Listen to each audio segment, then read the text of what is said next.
Now we walk through the valley of the shadow of treat. It's Persona. We were just talking about that, sorry. Welcome back to Tales of Symphonia. This is part 9. Matt misses his baby.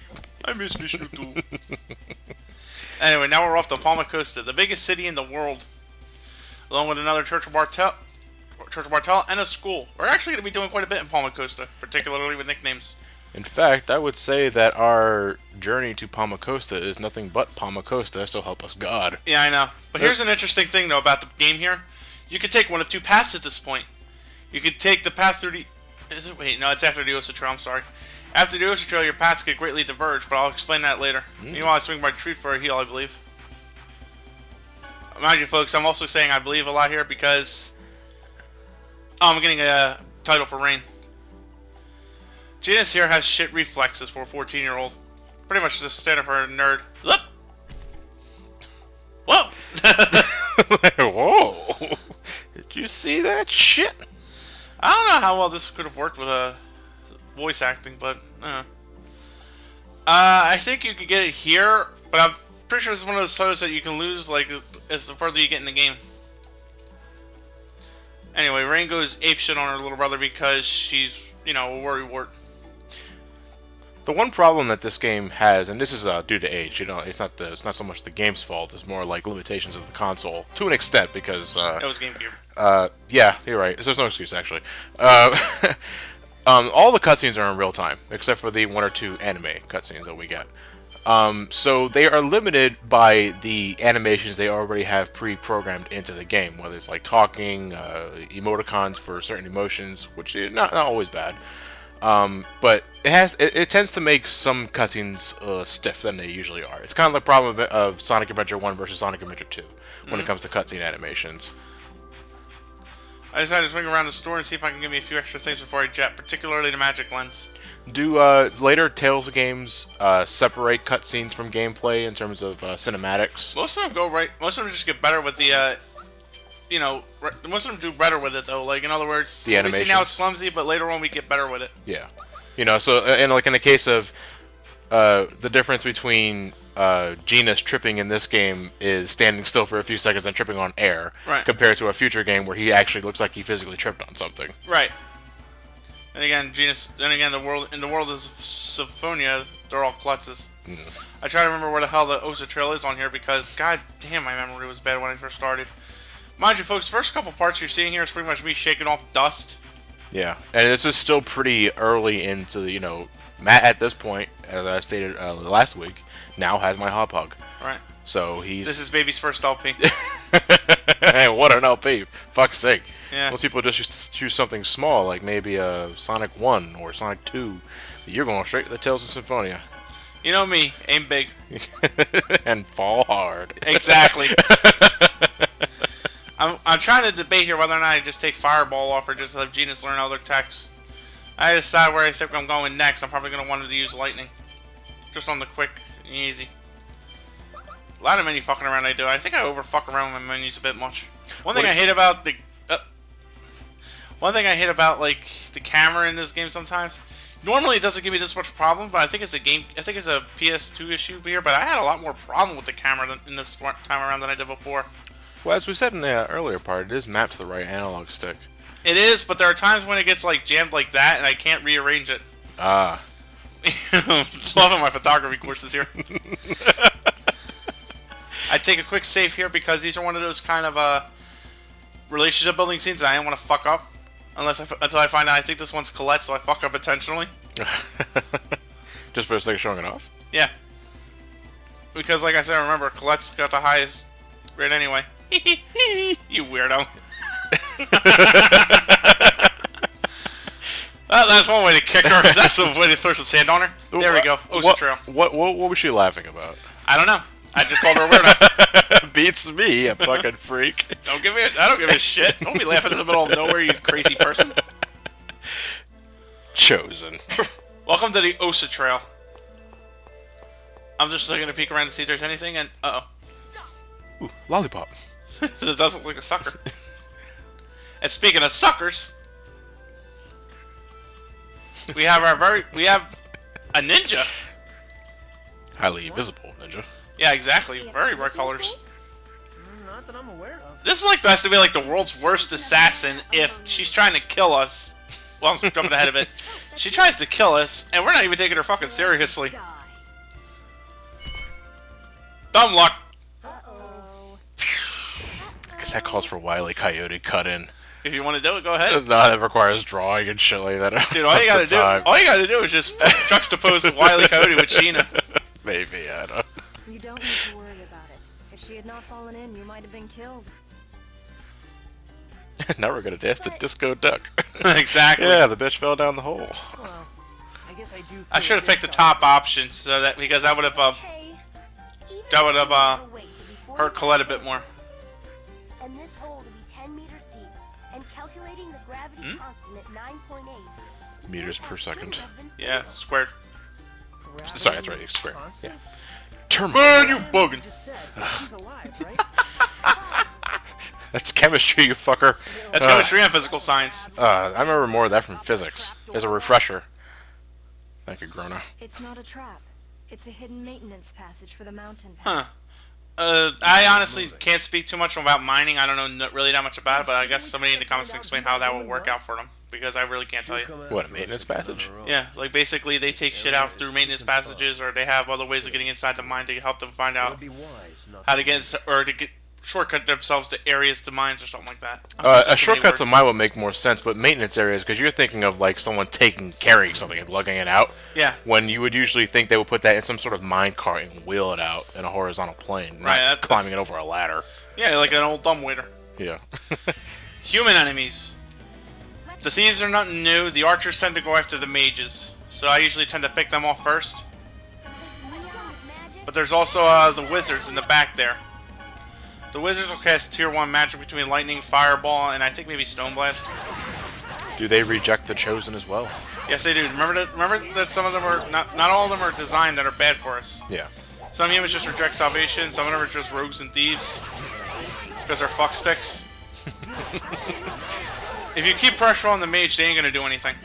Yeah, because they need to incant their spells. Right. The worst they'll do is actually try to whack you with the stick for 1 point of damage. Bitch, I'm not done.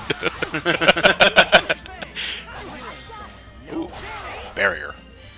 I did pay attention to one of the comments that I've been following, and it's really are supposed to get her like on the S side for her buffs, because they're not only single target and they do more, but they're also permanent until at least the character dies. But like I said, I was really kind of lazy on this run. It's no excuse, I know, but it is what it is. Everybody has their way of running the game, huh? It don't matter. But no, I know, it's like ultimately that is right, but... New enemies, Mandragoras, chatty motherfuckers. They're weak to fire. Axebeak is just a bird with an axe beak, kind of like Final Fantasy. In fact, almost looks dead ringer for Final Fantasy now, do you think of it? Or that one creature from Quest for Camelot that was voiced by Julia White. That's about as far as I'm reaching, folks. So, yeah. And we got Bear. Yeah, bears are fucking gigantic, but the biggest thing about them is their hit stream. That's all there is to it. You can also use like big arts like huge aerial arts like I have like Tempest and stuff, and you can land more hits on them. Kind of remind me of a mix of an axe and a dodo. Yeah, you don't remember the axe beaks from Final Fantasy IX? If there are axe beaks were quite a common enemy in the Final Fantasy series. Now I now have Tempest, which is really good against like the larger monsters, but personally I use it a lot just to get around the battlefield a lot. Well, is that the jumping attack? Yeah. Yeah. No, Tiger. There's 2 jumping attacks. There's the all-in-the-air Tempest, then there's the upstroke, downstroke Tiger Blade, which is my favorite art in the game. Starts all my combos. No, the Tempest is the forward roll, though. Yeah. You learned that just here? I learned that. Yeah, I think I learned it between here and the. No, we just saw you learn it right there. Oh. I believe you did, because I got that as early as the desert dungeon. It depends on what level you're at when you learn it. Like I said, remember I'm trying to cut in between like grinding hour and yeah, gameplay time, so I'm trying to like find that happy balance. Battle staff, new for rain. I like how the anime has her look like she's really kicking ass, and in the game she's like, nope. Hawk, you've seen him before. Oh damn it! I should have had this battle out. I'm a failure of an editor. That's coming out of that's coming out of my paycheck.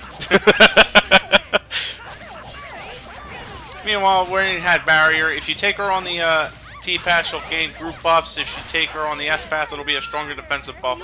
As well as permanent, but it could also take time away from rain if, you know, your battle's not going so well. Magic Warriors have a weakness to fire, I imagine? Yes, they do. Okay. And they're a goner. The bird, the hawk was weak to wind. I don't know, and the axe beak is so insignificant, I don't give a shit about it. Barrier, is that a physical reducer? It's a physical, I think it's magical too. I can't remember. That I don't remember, so if you're willing to, subscribers, if you're willing to correct me on that one. Because I want to say yes, it reduces both physical and magical damage. But, like I said, I haven't been using the right words lately, so it's been kind of eluding me. Now, I'm holding on to the Savory for a while, because you all know what I'm waiting for before I use that. But the Savory and stuff like that are rare items you can get that'll boost your stats permanently. By a set percentage, too, like, well, HP and TB is up like 5% or something like that. If you use an item called a Rune Bottle on it, you go up by 10%. And that's a permanent increase. Yes. Of course, Rune Bottles, and this is one thing I love the HD collection for, I'm pretty sure it was a PS2 thing, too. In the original GameCube version, Rune Bottles were such a pain in the dick to find. Like, it was very hard to find them normally, unless you use Mystery Knight Beast's Gigolo ability, which I agree is to a great extent in this run. But are they rare drops? They were very rare drops because the enemy was hard as hell to find alone.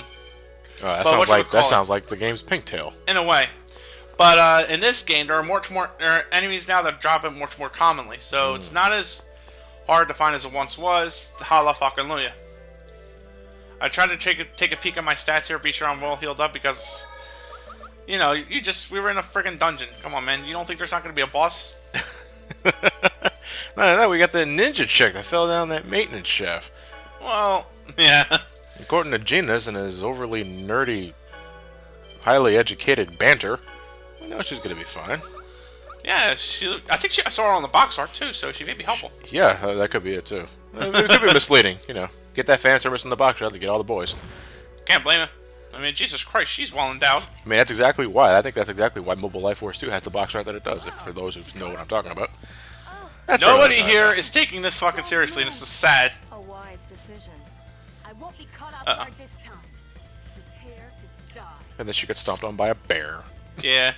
And Colette just trips and fucking falls. And nothing, on nothing. She trips on nothing. Anyway, one thing about this battle I want to tell you guys. I'm jumping ahead of here a bit, but you fight her twice. But the entries are two separate occasions. Like right now we got Clumsy Assassin, then we fight her again, she's Resolute Assassin.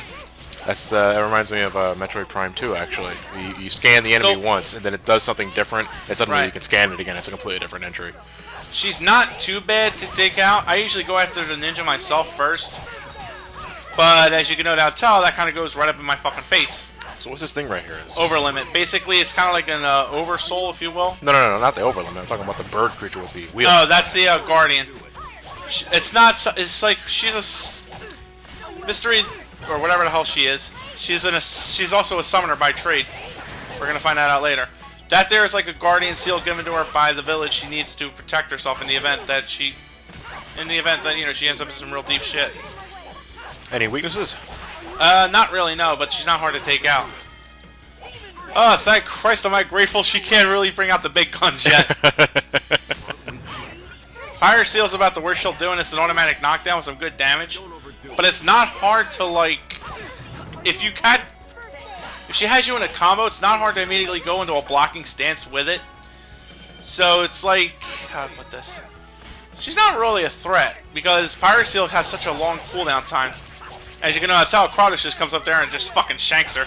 It's Jesus. I noticed the trade-off because Pyro Seal activates instantaneously. Fire Seal, for yeah. close range damage, but you have, as you said, it has to actually connect. If it's blocked, it won't knock you down or hit you harder. Yeah, and it has a long cooldown to boot. Right. So well, not so much a long cooldown, but you can easily sweep in and get there. Yeah. By the way, there's something I was hoping that would have happened with Colette. You remember that little red hammer that goes up? Yeah. Every once in a blue, she'll throw out a green hammer, which will poison any enemy in the game, even the game's super boss. It is the most hilarious way to fucking cheese him in the Mania difficulty. Playing the waiting game. Pretty much. So the clothes here seem to strike a notch with rain, but apparently she just chooses to hide everything. And they're gonna notice that being one of Symphonia's big problems with narrative. You'd be surprised how much more shit we get through if we just talk to people. But then again, maybe Rain's just thinking on her.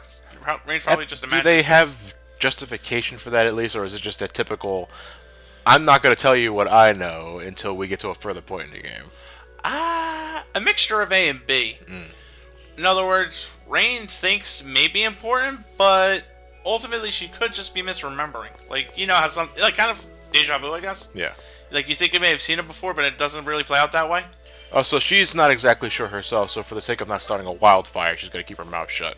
Let's celebrate 100, guys!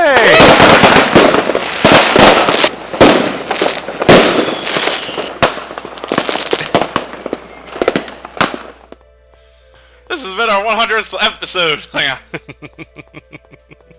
on. What is that, by the way? Is that a Trophy. no shit. How did you get the trophy? 100 encounters. 100 encounters? Oh, I Yeah. thought it was 100 chests or something like that. Not yet. 100 gald. 100 gout. Gout. Hi there! Pay no attention to the dancing skull. We're gonna be shining it up with him sooner. We're gonna be shining it up with him much later. Oh, Dick Chess. Dick chest, yeah. I check out myself real quick here before I wreck myself. I decided it's really not worth it right now at the moment, especially since I'm kind of like a little underprepared. Yeah. Well, you got X-Gem level 1. Yeah, you can just, all you gotta do is just slap it right on in there. I decided to give Kratos magical as well, because fuck it, he can just do a little extra damage if he wants. Yeah. I forgot what the hell I was trying to show off here. I was trying to, no, because I remember doing this when I wanted to like talk about something, but then I forgot what the fuck it was. Ultimately, it's just not fucking. I'm just gonna make him like a freaking attacker. Oh. Nope. Toodaloo. Alright, so what was that you ignored? That would be the sword dancer. He is. I wouldn't consider him a super boss. More like an optional boss you can fight. Yeah. He's weak to light magic, but all I have is Colette right now, and that's rather. And I'm not saying that's unreliable, but I'd rather wait until Rain gains Photon. Alright, so you will be revisiting that guy at one point. He gives you 3 different drops, depending on when you fight him. The first time, if I beat him, then he gives you something called a Yada Mirror. The in-game description won't tell you what it does, but it restores your HP and TP by 1% on fixed intervals. The second time you fight him, it's a Yasukane Jewel, which protects you from all physical ailments, I think. Physical or status, it's one of those two. Unison attack. Yeah, oh, this is a new thing. Basically, when you have 4 members in your team, you can assign 4 separate attacks to each of their up, down, left, right, and neutral B. Yeah. When you come... B, I'm so Smash Brothers. That's one way of thinking about it, yeah. Yeah. And then every time you do each of them, they add more damage onto your attack, as well as also knock enemy out of over limit. Of course, they'll get right back into it anyway. Are these combined attacks? Yeah, Kind of you like can- Chrono Trigger's combination attacks? Yeah, basically. I think you'll pretty much understand it if you use your own jargon to go with it. Yeah. But if you use like certain arts, like if I use lightning with Genus or Kratos, and then I use Tiger Blade with Lloyd, I'm gonna get Lightning Tiger Blade. There's very many combinations in here. Dead off the hand, I never really remember what they all are, to be honest. Rain can't participate though because she only has healing, which would really take out the point of which would really take the piss out of a unison attack. You go, damn, fucked them up. First aid. I'm so sorry. Colette just whips the fucking point again. Even Lloyd gets the point of what the fucking assassin is. Yeah, it is a... There's innocence and then there's dumb. Yeah, exactly. I mean... Like, oh, like, I feel so bad for her. Like, I hope we can talk things out once we become friends. Just, you know, all she needs is my head on this pike. Damn, Once you get that stick out of her ass, she'll be our friend yet. Yeah, right. Anyway. What does Matt's anyway relate to? Find out tomorrow.